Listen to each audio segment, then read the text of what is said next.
Da tribuna, o senador-general Hamilton Mourão fez um retrospecto do primeiro ano do governo Lula, mostrando que os caminhos que vêm sendo tomados têm um destino já conhecido que é péssimo para os brasileiros.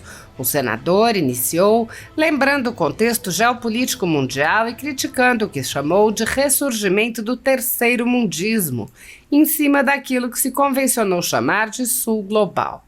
O senador explicou: o Brasil se junta a esse grupo, não porque nós vejamos isso como a solução dos problemas brasileiros, mas se junta nessa visão de esquerda, vamos dizer, do coitadinho, do pobrezinho, coisa que nós não somos.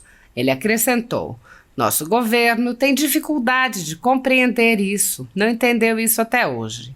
Mourão deu exemplos dos erros das relações exteriores do governo, como a interferência nas eleições da Argentina e a submissão subserviente a outros países sob a narrativa do aquecimento global. O senador lembrou: mais uma vez, nosso governo atua dentro de uma visão de sul global ou terceiro-mundista, sem impor efetivamente aquilo que é e o que nós somos, em termos não só da conservação do meio ambiente, mas de produção de energia limpa. Ao tratar das questões internas do país, General Mourão expôs o contraste entre as propostas de Lula na campanha eleitoral e suas ações efetivas no governo. O general lembrou que o ano se iniciou ainda sob o trauma da eleição, destacando a interferência do TSE na campanha eleitoral, e logo no início houve o 8 de janeiro. General Mourão afirmou: tem que ficar claro uma coisa, baderna não é golpe de Estado. Golpe de Estado é algo muito diferente. Tem força na rua, tem tiro, tem morte. Isso não aconteceu no dia 8 de janeiro. Aquelas pessoas presas vêm sendo submetidas a um processo que pode ser tudo menos o devido processo legal que existe no nosso país. Mourão lembrou que apresentou um projeto de lei de anistia para os presos políticos do ministro Alexandre de Moraes. O senador apontou ainda que, apesar da narrativa de união e reconstrução, o governo Lula persegue implacavelmente os adversários políticos, em especial o ex-presidente Jair Bolsonaro.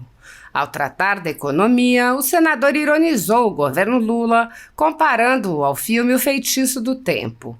Ele disse: vem aparelhando novamente estatais e todos os ramos do governo, ou seja, todo aquele filme que nós vimos há tempos e que levaram o país à sua maior recessão, vem sendo desenrolado novamente num dia da marmota. Vamos nos lembrar daquele filme que o camarada acordava todos os dias e começava tudo novamente. É o dia da marmota. Este é o governo do dia da marmota, com uma visão atrasada e com aquele modelo de gasto é vida, sem entender que para gastar a gente tem que ter recurso. O senador explicou que, além do desastre na economia, o governo Lula também é um desastre nas questões da segurança pública e da segurança nacional. Mourão explicou ainda que a insegurança é também a insegurança jurídica, exemplificando com a questão do marco temporal. Ele disse: essa visão atrasada compromete a nossa soberania sobre uma região que é 60% do nosso território e que termina por ser vendida à sanha dos lobbies ambientalista e indigenista, cuja única finalidade é mascarar o interesse que as grandes potências têm em manter intocada a Amazônia como uma reserva para o futuro. Mas para o futuro dos brasileiros e das brasileiras, não. Para o futuro deles. General Mourão questionou: para onde iremos liderados dessa forma? Ele respondeu: só vejo um caminho. Será o caminho que nós vimos no governo passado da senhora Dilma Rousseff, que terminamos com uma brutal recessão e com a perda do poder aquisitivo de grande parte da população. Mourão lembrou o clássico texto de Ayn Rand sobre sociedades condenadas e conclamou: precisamos reagir. Há mais de 10 anos, a Folha Política atua noticiando fatos, discursos, argumentos e denúncias que são obliteradas pela velha imprensa. Nosso veículo de imprensa dá voz às vozes conservadoras, ao anticomunismo, à defesa dos direitos fundamentais e da liberdade de expressão e de imprensa, além de trazer ao público os vídeos dos pronunciamentos de autoridades para que o público possa formar sua própria opinião sobre o que foi dito e não precise depender de relatos de terceiros. Quem controla a informação, controla em última instância a realidade. Grupos monopolísticos e cartéis que se associam com o intuito de barrar informações contrárias ou inconvenientes atuam em conluio com a finalidade de aniquilar qualquer mídia independente, eliminando o contraditório e a possibilidade de um debate público amplo, honesto, abrangendo todos os feixes e singularidades dos mais diversos espectros políticos. Controlando as informações, o cartel midiático brasileiro tenta excluir do debate e, em última instância, da vida pública, os conservadores e os veículos que dão voz a essas pessoas. A renda da Folha Política está sendo confiscada a mando do ministro Luiz Felipe Salomão, ex-corregedor do TSE, com respaldo e apoio de Luiz Roberto Barroso, Alexandre de Moraes e Edson Fachin. A decisão confisca de forma indiscriminada todas as receitas advindas do YouTube, indicando claramente que a intenção não é a de excluir conteúdos específicos, mas sim de calar o canal e eliminar o jornal. Há mais de 29 meses, toda a nossa renda é retida sem qualquer justificativa jurídica. Se você apoia o trabalho da Folha Política e pode ajudar a evitar que o jornal seja fechado, doe qualquer valor à empresa Raposo Fernandes por meio do Pix, cujo QR Code está visível na tela, ou por meio do código ajude@folhapolitica.org. Caso não utilize Pix, há a opção de transferência bancária para a conta da empresa Raposo Fernandes, disponível na descrição deste vídeo e no comentário fixado no topo. Há mais de 10 anos, a Folha Política vem mostrando a realidade da política brasileira e quebrando barreiras do monopólio da informação. Com a sua ajuda, poderá se manter firme e continuar a exercer o seu trabalho. Pix ajude@folhapolitica.org. Assista.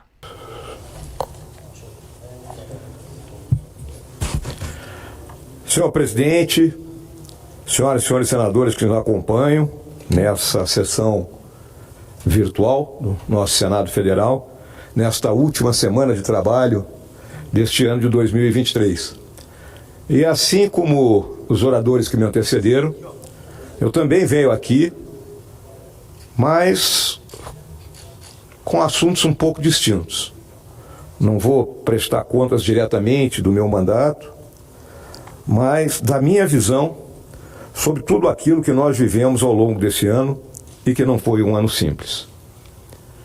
Eu inicio lembrando a situação que vivemos nesse mundo de hoje.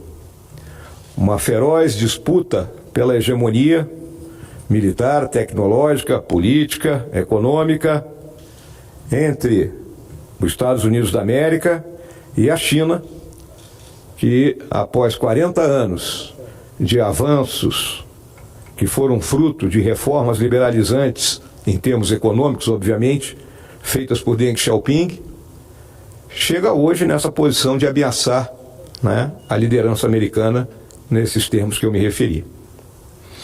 A China enfrenta uma situação difícil hoje, fruto da política que adotaram durante a pandemia da Covid-19, a questão da bolha imobiliária e principalmente de ser um regime fechado. Temos um conflito na Europa continental, algo que julgávamos que deveria ter sido terminado após a Segunda Guerra Mundial e que devastou aquele continente durante 6 anos. Hoje temos aí uma série de uma rede de streaming que mostra, em detalhes o que foi aquele conflito e a destruição causada no continente europeu. esse conflito russo-ucraniano, que se julgava que a Rússia não suportaria as sanções econômicas, né, oriundas do mundo ocidental, nós vemos que ela vem suportando e que o seu líder, Vladimir Putin, não se afasta um único milímetro do seu objetivo de reconstituir aquilo que é a grande Rússia ou, se olharmos mais recentemente, o que foi a União Soviética. O Oriente Médio continua a nos preocupar. E agora, com um conflito entre a organização Hamas, cujo único objetivo é varrer do mapa o Estado de Israel, com as mortes e a destruição se empilhando umas por cima das outras. E o que eu lamento de ver é que a esquerda brasileira e mundial não reconhece que isso não é um conflito entre Estados, mas é sim o conflito entre uma organização que se arvora de porta-voz do seu povo e não é contra um Estado instalado. E daí também, nos últimos tempos, vemos o ressurgimento do terceiro mundismo em cima daquilo que se convencionou chamar de sul global. Mais uma forma de...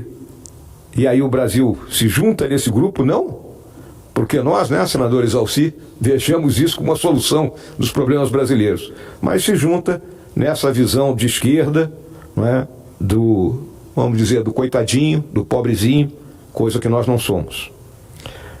Nosso governo tem dificuldade de compreender isso, não entendeu isso até hoje. Não entendeu, buscou se meter nas eleições na Argentina e passa vexame. Nós não podemos nem devemos interferir na situação interna de outros países, independente de gostar ou não gostar do governante de turno, porque compete a cada povo escolher o responsável por conduzir a seus destinos. Vemos então uma não representação do Brasil na posse de um vizinho, do governo de um vizinho importantíssimo como a Argentina. E lá se foi o chanceler de fato, o chanceler de direito, porque o chanceler de fato está tratando de outros assuntos. E entre eles, a questão da Venezuela e da Guiana, que eu já me referi aqui há pouco. Temos a questão da mudança climática, muito discurso. Sabemos que para enfrentar e procurar impedir que a temperatura na Terra aumente de forma desproporcional e com isso torne insustentável a vida em vários locais do planeta, é um processo de transição energética onde o país, o Brasil, não deve nada para ninguém. Mas, lamentavelmente, queremos nos apresentar muitas vezes como se a pedir desculpas para o resto do mundo, como se nós fôssemos os responsáveis pelo aquecimento global. O Brasil não é, não foi, nem nunca será responsável pela marca que já se atingiu em termos de aquecimento global. E temos que, em qualquer fórum, deixar isso muito claro. Então, mais uma vez, o nosso governo atua dentro de uma visão de sul global ou terceiro mundista, né, sem impor efetivamente aquilo que é e o que nós somos em termos de não só da conservação do meio ambiente, mas de produção de energia limpa. Aqui no nosso país, esse ano, né, inicia ainda sob o trauma da eleição que ocorreu ano passado, a questão da forma como o Tribunal Eleitoral interferiu durante a campanha, mas, conforme disse no pronunciamento que fiz ainda como vice-presidente da República no final do ano passado, é um novo governo que se iniciava, mas não uma mudança de regime. Ocorre o 8 de janeiro, uma manifestação que se inicia pacífica por um grupo pequeno. Até hoje, procurem, senhoras e senhores, em algum organismo de imprensa, algum relato que fale sobre o número de pessoas que estavam na rua naquele dia. Eu já vi manifestação para esse país afora, e aquela manifestação não era de grandes proporções. Lamentavelmente, alguns a fizeram degenerar em uma baderna. Agora, senhoras e senhores, tem que ficar claro uma coisa: baderna não é golpe de Estado. Golpe de Estado é algo muito diferente. Tem força na rua, tem tiro, tem morte, E isso não ocorreu no dia 8 de janeiro. Aquelas pessoas presas vêm sendo submetidas a um processo que pode ser tudo, menos o devido processo legal que existe no nosso país. Em vez de serem julgadas pelo juiz natural da primeira instância, estão sendo julgadas na última instância. Não tem a quem recorrer.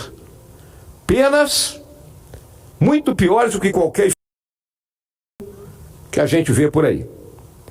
Só nos resta o projeto que colocamos de anistia, com uma forma de colocar esse rio de volta no seu curso. O governo que assumiu colocou como palavra de ordem união e reconstrução. Não vemos a busca da união. Vemos, muito pelo contrário, a perseguição implacável ao ex-presidente Jair Bolsonaro, como se fosse um dos criminosos. Foi chamado por diversas vezes, e aí o termo perde totalmente aquilo que ele significa. Vem aparelhando novamente estatais e todos os ramos do governo. Ou seja, todo aquele filme que nós vimos há tempos atrás e que levaram ao país a sua maior recessão, vem sendo desenrolado novamente, não é? Num dia da marmota, não é? Vamos lembrar daquele filme que o camarada acordava todos os dias e começava tudo novamente.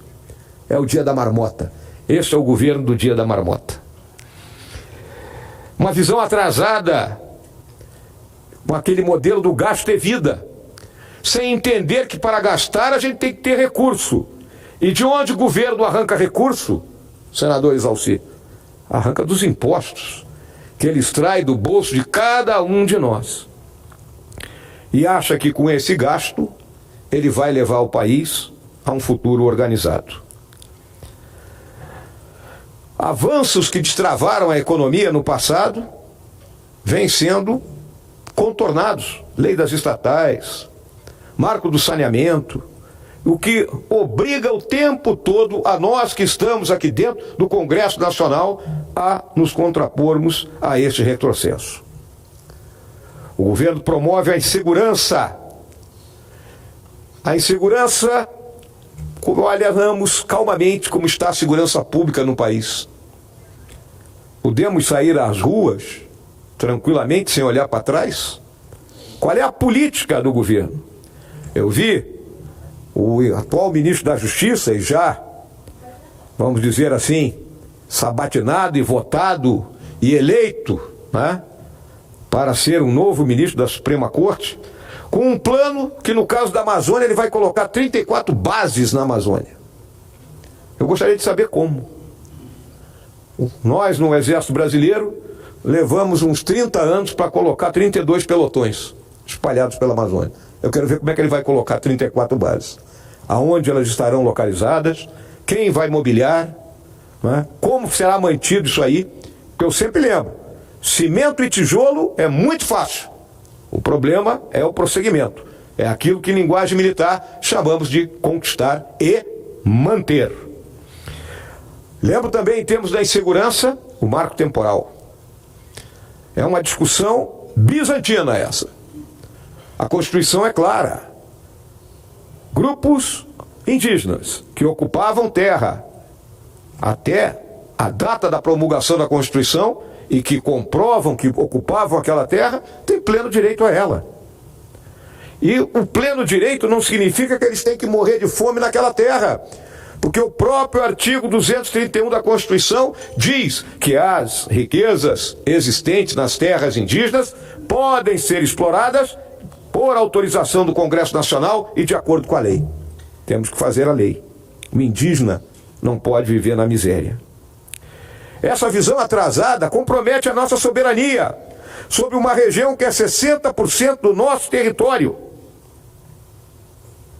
e que termina por ser vendida à sanha dos lobbies ambientalista e indigenista, cuja única finalidade é mascarar o interesse que as grandes potências têm em manter intocada a Amazônia com uma reserva para o futuro. Mas para o futuro dos brasileiros e das brasileiras? Não, para o futuro deles. Eu volto à crise fiscal. Esse governo foi eleito e recebeu um presente do Congresso, e foi a PEC assinada em dezembro do ano passado, que ficou conhecida como PEC da gastança, e que colocou na mão do governo de cara mais 160 bilhões de reais para que tivessem condições de executar aquilo que prometeram. Bem, pretendiam chegar ao final desse ano com 1% de déficit, algo em torno de 100 bilhões. Vão chegar com o dobro. Vão chegar com 200 bilhões de déficit. E olhem, qual é o resultado disso? Não há. O resultado é o aumento da dívida. E por que essa questão da dívida é tão fundamental?